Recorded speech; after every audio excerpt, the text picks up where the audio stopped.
வணக்கம் நண்பர்களே. TDS Tamil YouTube channel தங்களை அன்போடு வரவேற்கிறது. நான் உங்கள் டிடிஎஸ் தமிழ்.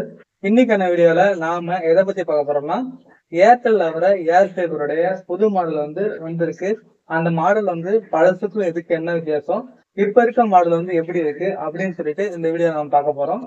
அதுக்கு முன்னாடி நம்ம டிடிஎஸ் தமிழ் யூடியூப் சேனல் பக்கத்துக்கு இப்போதான் நீங்க முதல்ல வரீங்கன்னா நம்ம சேனலை மறக்காம சப்ஸ்கிரைப் பண்ணிட்டு கூட வர பெல் ஐகானை கிளிக் பண்ணி வச்சுக்கீங்க. அப்பதான் நம்ம போற வீடியோ தகவல்கள்லாம் நோட்டிபிகேஷன் மூலம் உங்களை உடனுக்குடன் சேரும். இப்போ வாங்க நம்ம வீடியோக்குள்ள போகலாம். இந்த பாக்ஸ் உள்ள வர இன்டோர் யூனிட், இதுல இருந்தா நமக்கு இன்டர்நெட் கிடைக்கும். இதுதான் உள்ள இருக்க டிவைஸ். இது கூட இந்த பவர் அடாப்டர், அதுக்கப்புறம் பின்னாடி ஸ்டாண்ட் கொடுத்துருக்காங்க. நார்மலா ஏர்டெல்ல வர செட்டாப் பாக்ஸ் வர அடாப்டர் மாதிரி தான் இந்த அடாப்டரும். இன்னும் கலர் மட்டும்தான் கொஞ்சம் வித்தியாசமா இருக்கு. அதுக்கப்புறம் இந்த வைஃபை ஸ்டாண்ட் பின்னாடி கொடுத்துருக்காங்க. நீங்க வைஃபை செவுத்துல மாட்டினாலும் இந்த ஸ்டாண்ட் வச்சு செவுத்துல நீங்க மாட்டிக்கலாம். இங்க பாருங்க, இந்த இதான் அது. அதுக்கப்புறம் இதுதான் இன்டர்நெட் கிடைக்கிற பாக்ஸ். இந்த பாக்ஸ் பார்க்க ஃபுல்லாவே ஒயிட் கலர் தான் வந்திருக்கு. முன்னாடி இருந்ததுக்கும் ஒயிட் கலர் தான். இதுலயே என்னென்ன எரர் இருக்கு, என்னென்ன அர்த்தம், என்னென்ன லைட் எரியுது போட்டிருக்காங்க. இந்த லைட்ல இருந்தா ஆன் பண்றதுக்கும் லைட் பிளிங்க் ஆகும். பின்னாடி சைட்ல பட்டன் கொடுத்துருக்காங்க. WPS button, wifi on off button அப்படின்னு கொடுத்துருக்காங்க.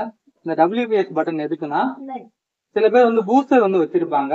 அந்த பூஸ்டர் இதை அழுத்திட்டே இருந்தா கனெக்ட் பண்றதுக்காக அந்த WPS பட்டன் கொடுத்துருக்காங்க. பின்பக்கம் திருப்பினா இந்த இடத்துல ஒரு பவர் கொடுத்துருக்காங்க. அதாவது இந்த அடாப்டருக்கு இன்செர்ட் பண்றதுக்கு இந்த பவர் போர்ட் இருக்கு. அதுக்கப்புறம் 4 லேண்ட் போர்ட் கொடுத்துருக்காங்க. இது டெலிபோனுக்கு கொடுத்துருக்காங்க. இதுக்கு முன்னாடி அந்த நோக்கியா மாடல்ல டெலிபோனுக்கான போர்ட் இருக்காது. இதுல டெலிபோனுக்கான போர்ட் கொடுத்துருக்காங்க. இப்போ நம்ம பிளாக் பிளான்ல டெலிபோன் ஆட் ஆகி வராது. எதிர்காலத்துல ஆட் பண்ணோம்னா இதுல ஆட் பண்ணிக்கலாம். அதுக்கப்புறம் USB போர்ட் கொடுத்துருக்காங்க. இது இந்த மவுண்ட் இருக்கு பாத்தீங்களா, நம்ம இந்த டிவைஸ்ல இப்படி செட் பண்ணிட்டோம்னா இப்படி இந்த மாதிரி கீழே கூட வச்சுக்கலாம். அதுக்கப்புறம் செவுத்துல வேணும்னா கூட நம்ம இந்த மாதிரி மாட்டிக்கலாம். அதுக்காக கொடுத்துருக்காங்க. இப்ப ரெண்டாவதா நம்ம பார்க்க போற டிவைஸ் பாத்தீங்கன்னா வெளியே வர அவுட்டோர் டிவைஸ்.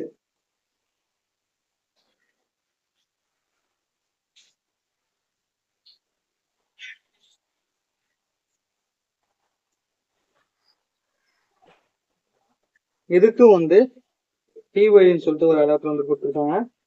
அதுக்கப்புறம் வால் மவுண்ட்ல பண்றதுக்கு, செவுத்துல பண்றதுக்கு. இது இது டிவைஸ் எதுக்குன்னா, இந்த டிவைஸ் எதுக்குன்னா நம்ம கீழே அடாப்டர் கொடுக்குறோம் பாத்தீங்களா, அதே மாதிரி இதுக்கு ஒரு அடாப்டர் கொடுத்துருக்காங்க. இதுக்கு முன்னாடி டிவைஸ் இந்த இது இல்ல. இது POI அடாப்டர் சொல்லுவாங்க. முன்னாடி நம்ம டிவைஸ் ஆன் பண்ணோம்னா தனியா போய் POI எனேபிள் பண்ணணும். ஆனா இப்ப இருக்க டிவைஸ்ல அதெல்லாம் தேவையில்லை. இந்த டிவைஸ்ல செட் பண்ணிட்டு பவர் அடாப்டர் கொடுத்தா போதும், ஆட்டோமேட்டிக்கா இது ஆன் ஆயிடும். இதுல 2 போர்ட் இருக்கு. ஒண்ணு POI போர்ட் சொல்லிட்டு நம்ம மேல இந்த அவுட்டோர் யூனிட் செட் பண்றப்போ இதுல ஒரு ஈத்தர்நெட் கேபிள் எடுத்து இதுல கொடுக்கணும். இந்த POI சொல்லிட்டு இது இருக்கும், இதுல கொடுக்கணும். இதுல லேண்ட்ல இருக்கு பாத்தீங்களா, அந்த லேண்ட்ல இருந்து எடுக்கிற இது இந்த உள்ள வர இன்டோர் யூனிட்ல லேண்ட் 4ல கொடுக்கணும். இதுல கொடுக்கணும். இதுக்கு ஒரு சின்ன கேபிள் போட்டாலே போதும். இது ரெண்டுமே சரியா இருந்தாதான் இன்டர்நெட் வரும், நமக்கு வேலை செய்யும். இது அது கூட அந்த பவர் பிளக் இதுல செட் பண்ணுவோம் பாத்தீங்களா, அந்த பவர் பிளக் இதுல செட் பண்ணிட்டு நம்ம இதுக்கும் பவர் கொடுக்கணும், அந்த பாக்ஸுக்கும் பவர் கொடுக்கணும். ரெண்டுமே ஆன் பண்ணி இருந்தாதான் இன்டர்நெட் வரும். இது நீங்க செவுத்துல மவுண்ட் பண்ற மாதிரி இருந்தா இது கண்டிப்பா செட் பண்ணிக்கணும். பின்னாடியே கொடுத்துருக்காங்க. இதுல செட் பண்ணிட்டு அதுக்கப்புறம் எப்படி பண்ணா போதும், மவுண்ட் பண்ணிக்கலாம் செவுத்துல. இந்த மாதிரி தான். இது வந்து நீங்க வந்து செவுத்துல வந்து மாட்ட முடியல, நான் இருக்க இடத்துல வந்து மெத்தையில மட்டும்தான் 5G டவர் வந்து கிடைக்குது, கீழே வந்தா கிடைக்கல, எனக்கு வந்து 5G வந்து எனக்கு கண்டிப்பா வந்து யூஸ் பண்ணி அவனை வந்து ஃபைபர் வேணும் அப்படின்னு நினைச்சீங்கன்னா, ஒண்ணுல ஒரு பெரிய பைப் வந்து ஒன்று லென்த்தா வாங்கிக்கிட்டீங்கன்னா அந்த பைப்பும் இந்த டிவைஸ் வந்து செட் பண்ணிக்கலாம். இதுக்குள்ள விட்டு பைப்ல வந்து செட் பண்ற மாதிரி கூட பண்ணிக்கலாம். உயரமா வச்சீங்கன்னா கூட உங்களுக்கு எந்த ஒரு இன்டர்நெட் வந்து தடை இல்லாம வந்து இருக்கும். செவுத்துல வேணும்னா இந்த வால் மவுண்ட்டை வச்சு மவுண்ட் பண்ணிக்கலாம். இது வெளியே வர டிவைஸ். உங்களுக்கு இன்டர்நெட்டோடைய வேகம் வந்து கீழே வந்து கிடைக்குது, கீழே நல்லா 5G கிடைக்குதுன்னா நீங்க கீழே கூட செட் பண்ணிக்கலாம். இல்ல மேல வேணும்னா மேல கூட செட் பண்ணிக்கலாம். இது வந்து டவர் வந்து எந்த திசையில இருக்கோ அந்த திசையில வந்து பார்த்த மாதிரி இந்த மேல வர அவுட்டோர் டிவைஸ் வந்து செட் பண்ணணும். இதுல 2 பல்பு இருக்கு பாத்தீங்களா, குட்டி பல்பு. இந்த 2 பல்பு தான் வந்து சிக்னலுக்கு வந்து தெரியும். அதாவது ரெண்டுமே கிரீன்ல எரிஞ்சா இன்டர்நெட் வந்து கனெக்ட் ஆகுதுன்னு அர்த்தம். ப்ளூல எரிஞ்சா, கிரீன் எரிஞ்சா ரெண்டுமே வந்து ஆன்ல டிவைஸ் வந்து கரெக்டா இருக்கு ஆனா கனெக்ட் ஆகணும் அர்த்தம். ஏதாவது கனெக்ட் பண்ணீங்கன்னா ரெண்டுமே வந்து உங்களுக்கு கிரீன் லைட்ல வந்து மாறிடும். இது வந்து வெளில வைக்கிறதால நமக்கு வந்து என்ன ப்ராப்ளம் ஆகுமா, இல்ல தண்ணி வந்து போக வாய்ப்பு இருக்கா அப்படின்னு சொல்லி நிறைய பேர் வந்து கேட்பாங்க. வெளியே வந்து வச்சோம்னா தண்ணி போகாததுக்கு ஒரு ரப்பர் ப்ரூஃப் பேஸ் வந்து கொடுத்துருக்காங்க. பேஸ்ல ஒரு சின்ன ஒரு எண்டு கேப் மாதிரி வரும். அது போட்டோம்னா தண்ணி வந்து உள்ளடிக்காது. அது வந்து இதுதான் அந்த இது. நம்ம கேபிள் வந்து உள்ள இருக்கு பாத்தீங்களா, அப்போ வந்து உள்ள வந்து ஈத்தர்நெட் கேபிள் போட்டு இந்த மாதிரி டைட் பண்ணிட்டு வச்சா போதும், இதுல வந்து வராது. இதுல வந்து ஒரு ரப்பர் சீல் வந்து வரும். அதாவது இதுதான் அந்த ரப்பர் சீல். இந்த ரப்பர் சீல் இருக்காத தண்ணி வந்து அவ்வளவு சீல் வந்து உள்ள போகாது. இது வந்து வரைக்கும் போட்ட வரைக்கும் எந்த ஒரு பிரச்சனையும் இந்த மாதிரி தண்ணி எதுவும் சொன்னதில்ல. ஆனா இது கான்செப்டே வந்து வெளியே வைக்கிறதான் கான்செப்ட். அதனால வெதர் ப்ரூஃப் வந்து சரியா தான் இருக்கும். ஏன்னா ஒரே மோட்ல வர டிவைஸ் இது. இது உள்ள வர இன்டோர் யூனிட், இது மேல வர அவுட்டோர் யூனிட். இது ரெண்டுமே வந்து முக்கியமானதுதான். இதுக்கு வந்து 2 பிளான் இருக்கு. ஒண்ணு வந்து 40 MBPS, இன்னொன்னு வந்து 100 MBPS. நீங்க உங்களுக்கு வந்து இன்டர்நெட் மட்டும் வேணும்னாலும் தனியா வந்து வாங்கிக்கலாம். அப்படி வாங்கினீங்கன்னா அதுக்கேத்த மாதிரி வந்து அமௌண்ட் வந்து கொஞ்சம் மாறும். இப்போ ஐபிடிவியோட போட்டீங்கன்னா, இப்ப நான் வந்து 40 MBPS வந்து போடணும், எனக்கு வந்து ஐபிடிவி வேணும் அப்படின்னா 2500 வந்து வரும். இதுல உங்களுக்கு 3 மாசம் வந்து வந்துடும். 3 மாசத்துக்கு அப்புறம் நீங்க பில்லு பே பண்ற மாதிரி இருந்தா 825 ஜிஎஸ்டி வந்து சேர்ந்து வரும். நான் வந்து இன்டர்நெட் மட்டும் பயன்படுத்தினா போதும் அப்படின்னு நினைக்கிறவங்க இன்டர்நெட் மட்டும் தனியா வந்து வாங்கிக்கலாம். 40 MBPS வேகம் வரும். இது உங்களுக்கு 2355 வந்து வரும். இது வந்து 4 மாசம் வரும். இது மாசம் 500 வரும். பிளஸ் டாக்ஸ் 18% சேர்ந்தா 590 வந்து வர மாதிரி வரும். உங்களுக்கு வந்து இன்டர்நெட் வந்து யூஸ் பண்ணணும்னு நினைக்கிறவங்க நீங்க வந்து தாராளமா வந்து வாங்கிக்கலாம். நீங்க ரெண்டும் சேர்ந்து வாங்குறப்பதான், ஐபிடிவியும் ஃபைபரும் சேர்ந்து வாங்குறப்பதான் உங்களுக்கு வந்து விலை வந்து கொஞ்சம் கம்மியா வரும். தனியா வாங்குறப்போ உங்களுக்கு வந்து விலை வந்து அதிகமா இருக்கும்.